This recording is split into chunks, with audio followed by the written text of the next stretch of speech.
Okay, hello everyone. Welcome you to SAPAN's monthly webinar. This is the 9th monthly webinar in our series of monthly webinars titled Imagine Neighbors in Peace. This webinar is titled Human Rights and Equality in South Asia, Growing Up, Growing Together.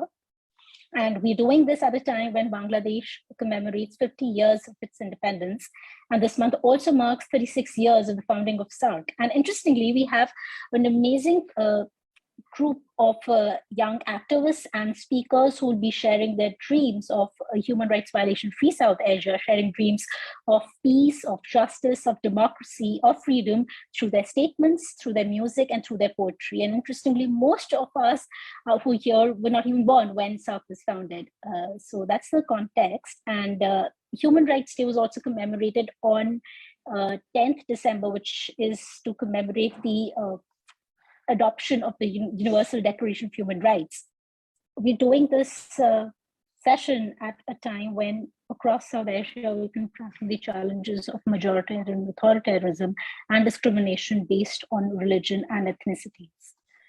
And we hope that as the session proceeds, we also are able to find convergences and perhaps explore ways to build solidarities among all of us across South Asia to be able to find ways to meet, to find ways to confront these challenges, to find ways to look for hope. And with that, I'd like to now invite Khushi Kabir to present introductory remarks and set the context for the roundtable discussion to follow thereafter. Thank you. Khushi Kabir. Khushi, let me just introduce you. Okay. Thank you. Khushi is a feminist, a rights activist, an environmental activist, and a humanist, been working actively regionally and internationally towards a common vision for peace. And Khushi is a founding member and advisor at SAPAN. And yeah, over to you, Khushi. Okay, thank you. Thank you, Priyanka. This is our 9th in the monthly series that we've been having, and we haven't missed a month yet. And each of the months, every month we have something that's topical for that month. And we do try and get as many from different of the South Asian countries talking about what the issue is so we can develop a South Asian perspective together. We've called this nice session, Human Rights and Equality in South Asia, Growing Up, Growing Together. As we know that December 10th is the International Human Rights Day, and it's to commemorate the adoption of the Universal Declaration of Human Rights, which was done in 1948, 73 years ago. Now, this is just a year and a half after three major countries of this region, the colonial rule, the British left India, creating or carving out two states, Pakistan and India, one based on a religious identity, and the other one feature was a notion of being secular. Now, if you stand back a little and to look at the view and to view the global situation, 70 years on from when the Human Rights Declaration, Universal Human Rights Declaration was done, we see that the declaration remains just that, a declaration, a piece of paper. Nothing more, nothing less in most countries of the world, but we are talking mainly about South Asia. The situation seems at times quite frightening. To those of us who have dreams, we still are foolhardy enough to keep dreaming and to keep believing in our dreams. And I'm not being generational here. I think it's for all generations, even those who are going to be speaking at today's panel, all of whom were born much after the three major events that happened in December that I will be speaking on. This December also marks the 50th anniversary of since Bangladesh was liberated and won its victory after a 9 months war. Here too, the freedom to move away from the image of an Islamic state of Pakistan to a secular democracy, which gave more space to a secular culture that spanned this part of the country then, was such a major factor for all of us to have taken part in that war. And I mentioned this to say what the status is now, so we can see what our dreams were, what the founding principles were, and what it is now. I would also remind that this December is the month when 7 nation states of this region, and followed by the 8th, Afghanistan, a few years later, was formed. Formed the South Asian Association for Regional Cooperation, which we call SARC, which was done in 1985.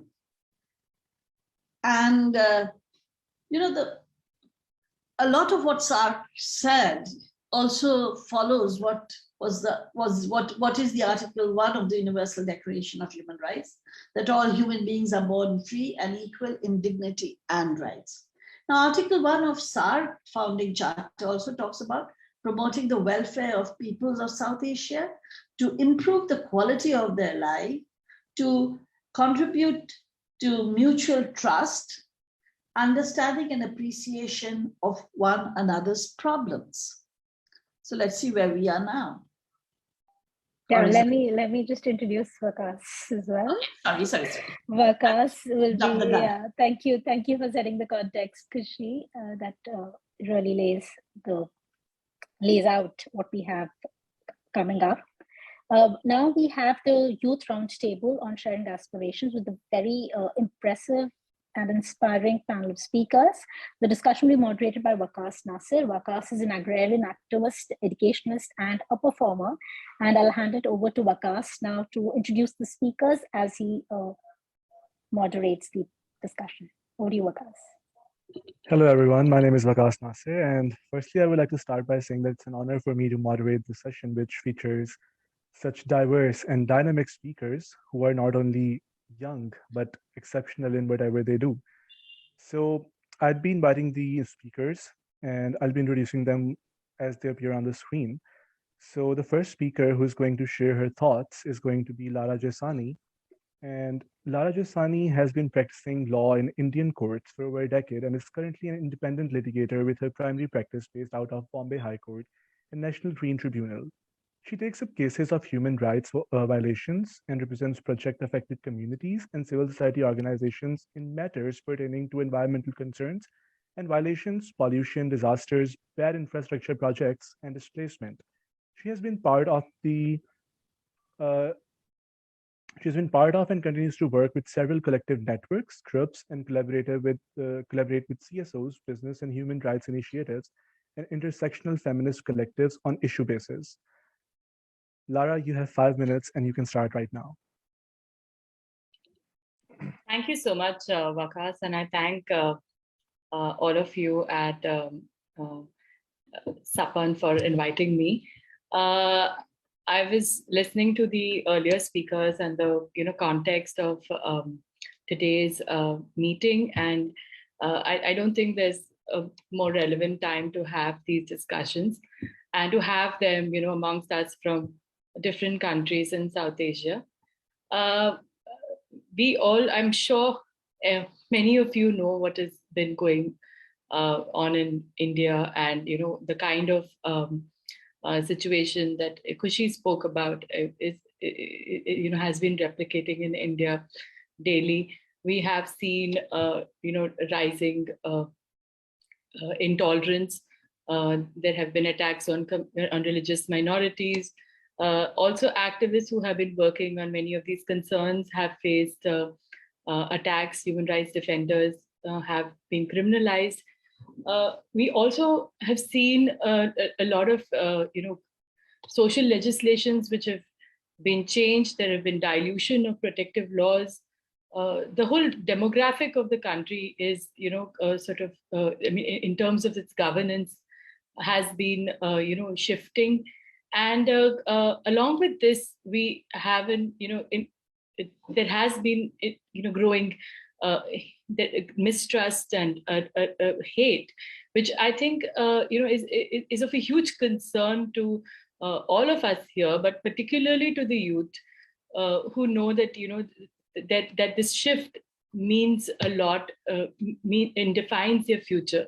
I think this is one of the reasons I feel that these kind of conversations across country are very, very important at this stage, and for us to get together for learnings, for sharing our experiences, and for coming up with ideas to collectively deal with the crisis that we are facing is very important. Next speaker is Nirupama. Nirupama Gimre is a young activist from Nepal who has worked in diverse sectors such as education, livelihood, youth, good governance, human rights democratization, civic leadership, mental health, and safer migration. Currently, she's an active member of the Action Aid Melbourne Activist Network, advocating for the rights of women workers in the fast fashion and women leadership in climate action. Nirupama, you have 5 minutes, and I will remind you that you have 1 minute left when there's 4 minutes. I hope that's fine by you.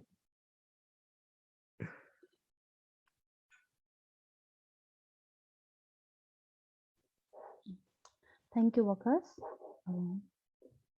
Good evening, everyone. Thank you, SAPAN team, for providing me this opportunity.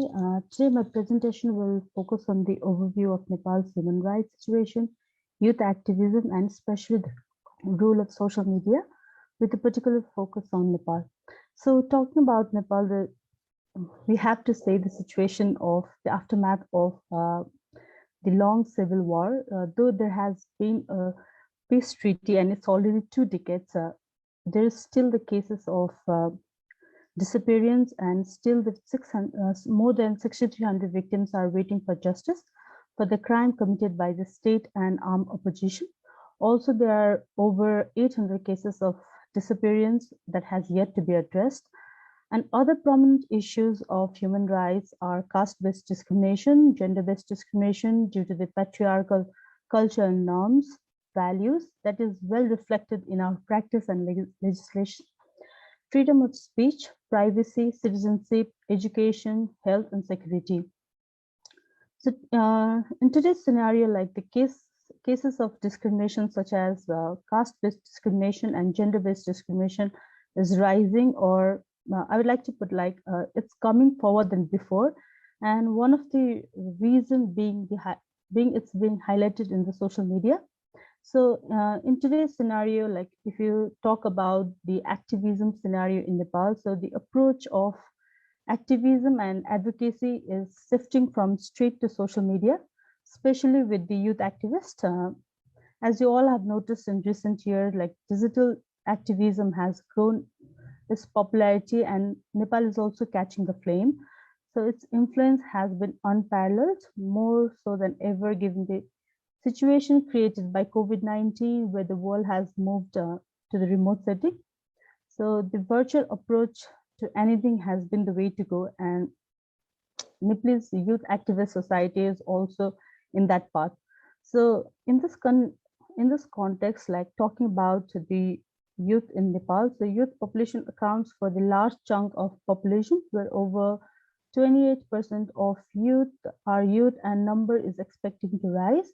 And also the report shows that almost 90% of the people in Nepal have access to internet somewhere or other, and nearly half of the population we can find in the social media. So it is evident that social media has evolved like from mere entertainment to a massive source of news and information. Especially youths in Nepal are majorly consuming and taking it as a prime source of information. So there are some of the positive sides of social media activism that I would like to highlight, and those are especially networking, highlighting the current issues, and documentation. So the magnitude of social media is incomparable in terms of reach to coordinate with people for any cause. A surge of hashtag, information shared through stories and posts, and the ability to hear a diverse range of voices and opinions now underpin and mobilize every demonstration out here. So also, this has also helped in minimizing the hierarchical placement and dissemination of information, where social media has helped in amplifying the voices of those who usually they weren't given the airtime in mainstream media before, but now social media has played a key role in stimulating all these processes. I would like to share some of the recent campaigns where social media played an integral part in the activism, which was especially led by the youth. So the campaign, so there was a campaign with a hashtag "Enough is Enough." So it was protesting against government incompetency during the initial COVID phase, where government was nearly had failed to manage the whole COVID situation. So it was just a minute left.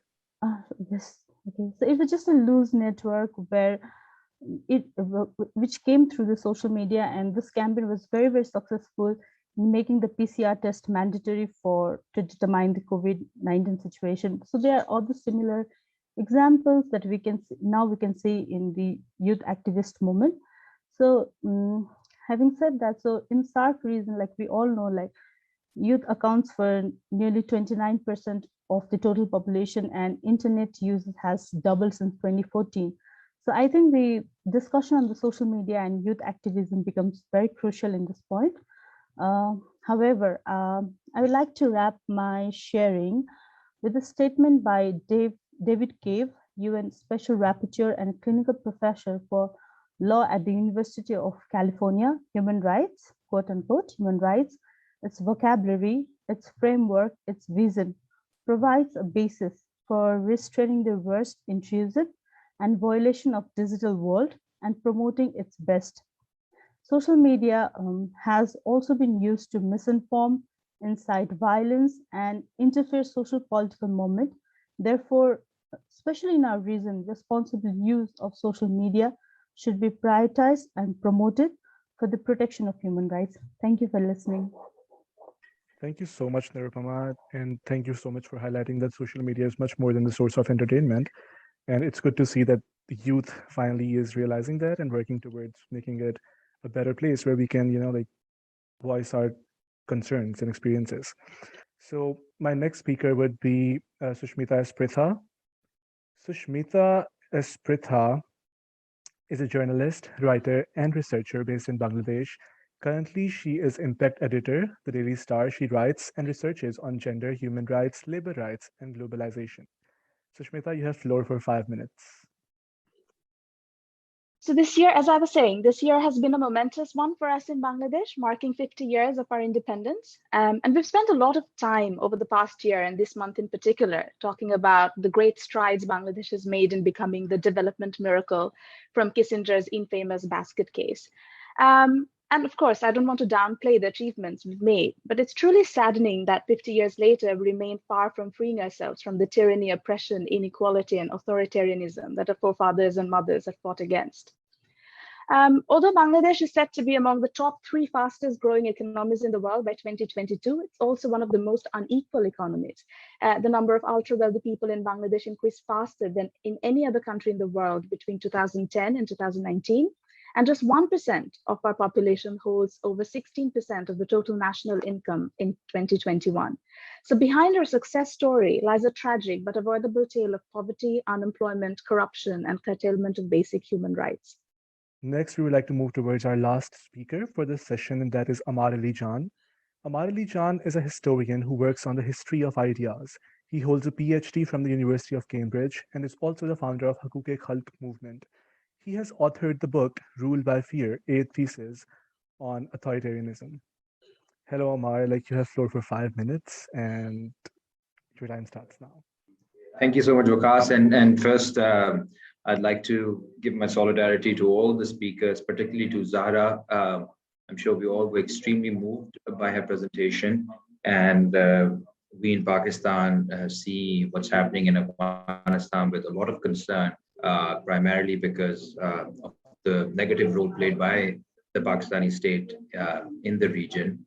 And we really, as peace activists and human rights activists, we can only offer solidarity to our comrades in Afghanistan who are fighting against extremism in a very difficult situation, and hold our own government accountable to make women's rights and rights of minorities a precondition for any kind of dialogue with any future Afghan government.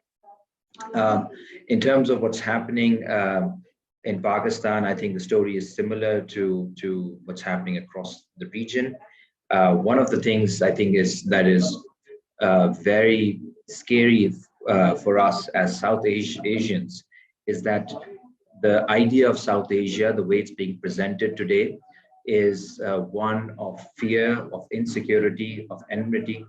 For example, a place like Pakistan looks at its own neighbors in a very tense way. So I just mentioned Afghanistan, where Pakistan has had fantasies to control the country for almost 40, 50 years now.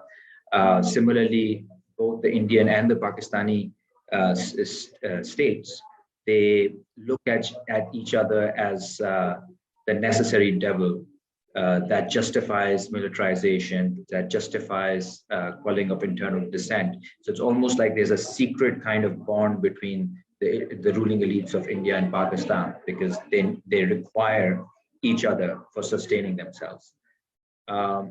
Also, I think it's pertinent to mention, because it's the 50th anniversary of independence of Bangladesh, that Pakistan is also witnessing this immense erasure of history.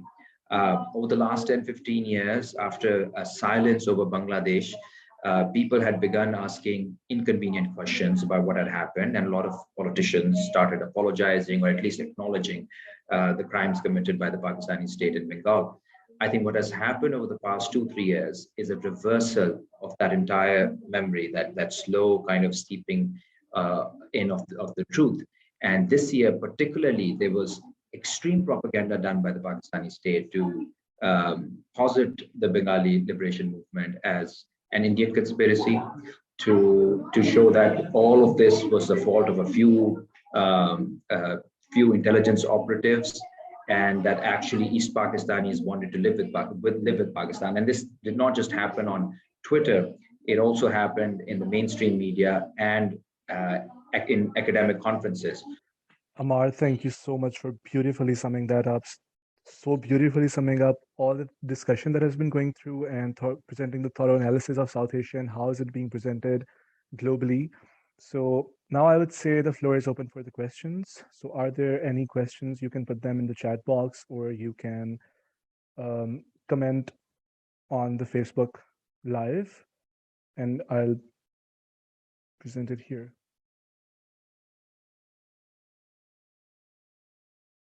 It would be easier.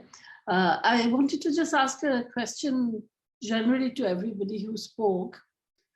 Given the situation of what our states are like, the kind of, especially when Ammar spoke very clearly about the othering not only of dissenters or people who are different within their own countries, but othering of go to India, go to your Indian agent, go to Pakistan, the Muslims or the Tamils before the Muslims, the anti-Muslim feeling came in. In Bangladesh, it's the same that's happening.